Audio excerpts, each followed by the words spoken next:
அமெரிக்கால 2016ல presidential election நடக்கு. இந்த மாதிரி ஆன்லைன் டிஸ்கஷன் ஒரு பெரிய இம்பாக்டை கொண்டு வந்துச்சுன்னு சொல்றாங்க. இப்போ நம்ம ஊர்லயுமே எலெக்ஷன் வரப்போகுது.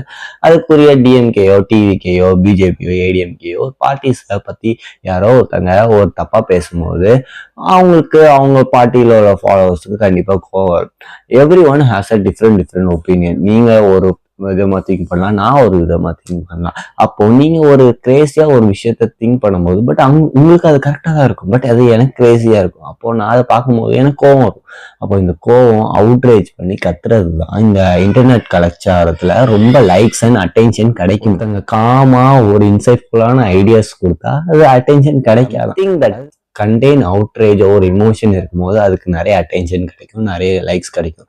பட் இந்த மாதிரி நெகட்டிவிட்டியை நம்ம எக்ஸ்போஸ் பண்ணிக்கிட்டே இருக்கும் போது நம்ம இமோஷனலா ட்ரெயின் ஆகிட்டே இருப்போமா, அது நமக்கே தெரியாது. எந்த மாதிரி ஒரு கண்டென்ட்டை பார்க்க போறீங்க, ஒரு காமான கண்டென்ட்டா இல்லைனா ஒரு அவுட்ரேஜா பார்க்க போறீங்களா? இட் ஆல் டிபெண்ட்ஸ் ஆன் எப்படி நீங்க ஃபோனை யூஸ் பண்ண போறீங்க, யாரை ஃபாலோ பண்ண போறீங்க. Every thing depends on it. Your thoughts and emotion depends on it.